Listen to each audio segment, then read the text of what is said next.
globally we are counting about 600 million people that fall sick annually because of consuming unsafe food.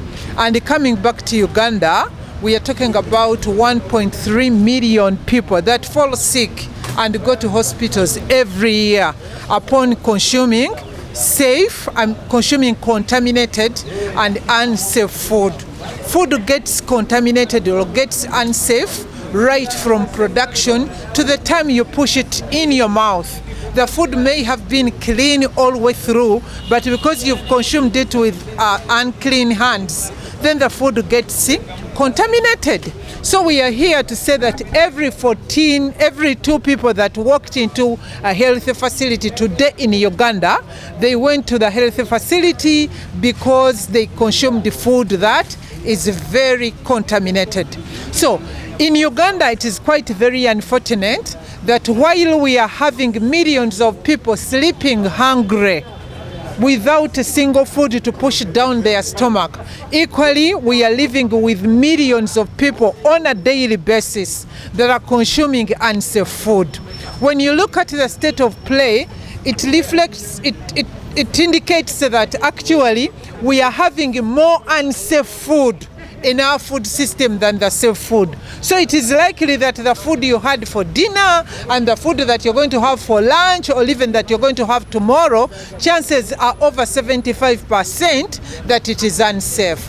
It's on record that 65% of our total maize grain has high traces of aflatoxins. 65%, so high than the 10 parts per billion. So if you ate maize flour, if you took porridge last night, chances are 65% that what you ate had aflatoxins. When you get to fruits and vegetables, 82% at the countryside of all fruits and vegetables in the markets are contaminated based on the direct chemicals that farmers apply on them, or based on the water that they are using to clean those vegetables. And in Kampala, statistics is telling us that it is around 75%. What else can we talk about? Should we talk about the 3,700 cases of liver cancer that is associated to unsafe food? Should we talk about the billions of money that we are losing as a country, but also people are losing as individuals on consuming and treating themselves after consuming unsafe food? What do you want us to talk about? Should we talk about the formalin in meat? Should we talk about the formalin in fish? Should we talk about the formalin in milk? Should we talk about mancozeb on the tomatoes in the market that you vividly see? Should we talk about the chikomandos on the streets? Should we talk about the maize that is being dried on the ground, the cassava along Tirinyi Road? We all live in this ecosystem of bad practices that increase the contamination of our food, but we all watch. What do you want me to talk about? After even South Sudan rejecting our maize flour, Kenya rejected it and we walked over it. Southern Sudan has rejected it. We are quiet about it. Who is remaining to fight for us? And where does this contaminated, rejected maize go? Because once maize has been condemned for having high levels of aflatoxins, it can only be destroyed by incineration. I bet someone to come out and tell me the tons of maize that were rejected in Kenya, where were they incinerated from? And until somebody competently proves to the people of Uganda that maize was incinerated, what we are left to believe is that is the maize we consume. And we are inviting all parents to pick a lot of interest because their children are in school. They are the biggest consumers of maize flour. So now they are the biggest consumers of aflatoxins. So this battle to fight for standards in food, for complying to standards, for ensuring that our food system is safe, is everybody's battle. Yes. Continue. So resigning that we are not going to talk about tomorrow because seemingly nothing much has been done is not an excuse. It shouldn't be an excuse. So we should continue doing it. We should continue saying it. We should continue condemning. We should continue condemning people that are practicing or engaging in bad practice that contaminates our food. Because the food gets contaminated in the public eye.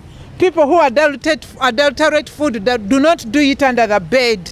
They do it under somebody's watch. And we watch it and thinking that we are doing it for the market. Who is in the market? It is your relatives. That is why we are saying that if our institutions are very weak, and indeed they are weak, you look at an institution like the Bureau of Standards, check the budget, how much money was it given? Such that they regulate from cement to hair weaves, to lipstick, to cosmetics, to shoes, to even the food that is being sold in Toninyira in your local community. So our institution is numerically and technologically weak. They are not given enough money to do the work, and therefore we should engage in public censorship. It is our lives, the people, it is our lives, the people of Uganda. And I call upon you, let us, if at all of us, at least play our minimum role and take responsibility. The regulators will find us there. Uganda has the best standards of maize. Actually, the East African region adopted the Ugandan standards of maize, but it is our maize being rejected. So is it the problem of standards or it is a problem of compliance? For us as foodies, we are saying Uganda has 3 problems. Number 1, the complacent consumers. You consumers who malaga consume everything. You consume price. We are here to call upon you that start consuming safety and stop consuming price. Start consuming safety. Ask more questions about food than the price. Many of us will walk in and ask cham maker, and we are not asking about the quality. You get? The second biggest problem of Uganda is the non-compliance. When you go to talk to people, they know that what they are doing is bad, is wrong, is actually suicidal and criminal. But they continue doing it. They fail to comply. And what bleeds that is, of course, the weak enforcement. And I have told you, enforcement cannot be, they are not magicians. They are supposed to have the appropriate numbers. They are supposed to have the appropriate technologies. They are supposed to have the appropriate technicalities. But check, we are so liberalized. We are all over the place. But the amount of money allocated to the National Bureau of Standards every year, instead it is reducing. But the reality of the matter is the absence of food standards is the increase of healthy issues in the health centers. So we avoid complying to standard. We happily pay the health sector and perhaps the funeral companies.